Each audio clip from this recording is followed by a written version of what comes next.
এক আগস্ট থেকেই সারা ভারতবর্ষ জুড়ে পাঁচটি নতুন নিয়ম চালু করা হবে। হ্যাঁ বন্ধুরা, রান্নার গ্যাস সিলিন্ডার থেকে শুরু করে ব্যাংক অ্যাকাউন্ট থেকে শুরু করে ট্রেনের টিকিট থেকে শুরু করে কেওয়াইসি এবং আয়কর নিয়ে থাকছে একাধিক নতুন নিয়ম, যা আজকের এই ভিডিওতে আপনাদেরকে এই বিষয়ে একদম বিস্তারিতভাবে তুলে ধরবো।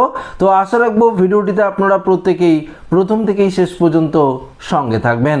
দেখুন বন্ধুরা, আমাদের সারা ভারতবর্ষ জুড়ে তো নিয়মগুলো কার্যকর হচ্ছেই, সেটা তো আপনারা প্রত্যেকেই জানেন। কিন্তু হ্যাঁ, যেহেতু আমাদের পশ্চিমবঙ্গেও সরকার পরিবর্তন হয়েছে, এবার পশ্চিমবঙ্গেও কিন্তু একাধিক নতুন নিয়ম সরাসরি জারি হয়ে যাবে, যেগুলো কেন্দ্রীয় সরকারের দ্বারা এই নতুন নিয়মগুলো চালু করা হবে। তো বুঝতেই পারলেন, কেন্দ্রীয় সরকার যে নিয়মগুলো চালু করবে সেগুলো সরাসরি আমাদের পশ্চিমবঙ্গেও জারি হয়ে যাবে। আগে তৃণমূল সরকার বেশ কিছু নিয়ম জারি করতে না দিলেও যেহেতু এখন বিজেপি সরকার চলে এসেছে, তাই কেন্দ্রের সমস্ত নিয়মগুলো আমাদের পশ্চিমবঙ্গে কার্যকর হতে চলেছে। তাই এই পাঁচটি নিয়ম প্রত্যেকের জন্য খুবই অত্যন্ত গুরুত্বপূর্ণ হতে চলেছে। একটু মনোযোগ সহকারে ভিডিওটি আপনাদের দেখতে হবে। তো আমি সরাসরি দেরি না করে কি কি নিয়ম চালু হচ্ছে সেগুলো আগে একবার আপনাদেরকে জানিয়ে দিই। দেখুন বন্ধুরা, আপনারা একটি বিষয় প্রত্যেকেই জানেন যে আগস্ট মাসের প্রথম থেকে, অর্থাৎ প্রত্যেক মাসের প্রথম থেকেই ভারতবর্ষের একাধিক জায়গায় বেশ কিছু নতুন নতুন নিয়ম জারি হয়, তেমনটা আগস্ট মাসেও জারি হবে। যেমন প্রথমত এখন এখানে পরিষ্কার কিন্তু জানিয়ে দিয়েছে যে তেল বিপণন কোম্পানিগুলি প্রতি মাসের 1 তারিখে এলপিজি সিলিন্ডারের দাম পর্যালোচনা করে। তাই আগস্ট মাসের 1 তারিখে ঘরোয়া ও বাণিজ্যিক গ্যাস সিলিন্ডারের নতুন দাম ঘোষণা হতে পারে। যে কোনো মূল্যের পরিবর্তন সাধারণ মানুষের রান্নার খরচের ওপর সরাসরি প্রভাব ফেলবে। এখন দেখার যে সরকার দাম কমায় নাকি বাড়ায়। দাম কমলে স্বস্তি, আরও বাড়লে তা মাথায় হাত পড়বে সকলেরই।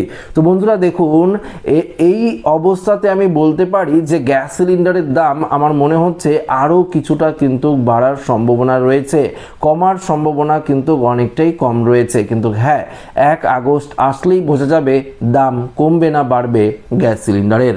আচ্ছা, অবশ্যই কমেন্ট বক্সে জানাবেন গ্যাস সিলিন্ডারের দাম কমলে ভালো হয় না বাড়লে।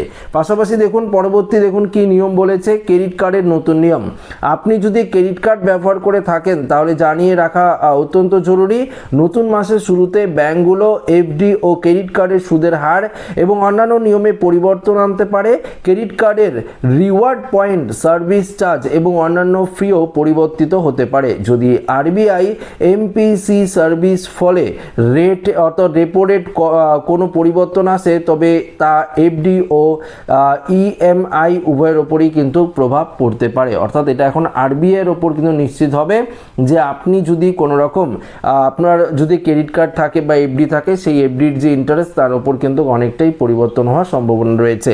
আচ্ছা, পরবর্তী সবথেকে গুরুত্বপূর্ণ নিয়ম সেটা হচ্ছে তৎকাল টিকিট বুকিংয়ের ক্ষেত্রে আগামী 1 আগস্ট থেকে রেল যাত্রীদের উল্লেখযোগ্য পরিবর্তন অনুভব করতে চলেছেন। তৎকাল টিকিট বুকিংয়ে আরও স্বচ্ছ করতে এবং জাল বুকিং রোধ করতে রেল কর্তৃপক্ষ নতুন নিয়ম চালু করার সিদ্ধান্ত নিয়েছে।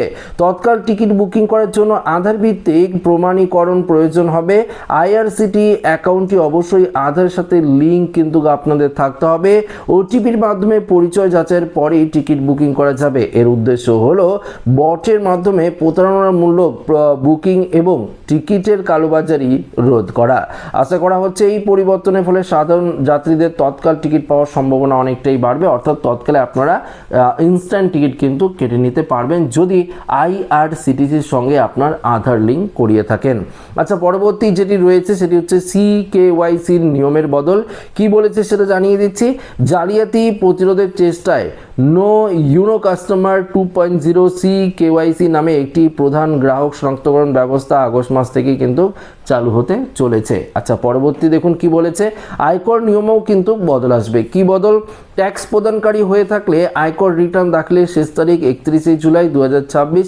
গত বছর এই সময়সীমা বাড়িয়ে 16 সেপ্টেম্বর 2026 পর্যন্ত করা হয়েছিল, তবে এবার আয়কর দপ্তরের পক্ষ থেকে এমন কোনো ঘোষণা করা হয়নি। এছাড়াও ব্যবসা প্রতিষ্ঠান ও যারা অর্থাৎ অনিরক্ষিত আয়কর রিটার্ন 3 ও আয়কর রিটার্ন 4 দাখিল করেন তাদের জন্য শেষ তারিখ 31 আগস্ট 2026। দেশের প্রতি মাসেই অসংখ্য আর্থিক পরিবর্তন ঘটে থাকে। আগস্টের শুরুতে এমন কিছু পরিবর্তন আসতে পারে যা সাধারণ মানুষের আর্থিক অবস্থার উপর কিন্তু প্রভাব ফেলতে পারে। আপাতত এই যে 5টি নিয়মের কথা বললাম, যেগুলো সারা পশ্চিমবঙ্গের পশ্চিমবঙ্গের পাশাপাশি সারা ভারতবর্ষের পাশাপাশি আমাদের পশ্চিমবঙ্গেও কিন্তু চালু হবে, এটা কিন্তু পরিষ্কারভাবে জানা যাচ্ছে।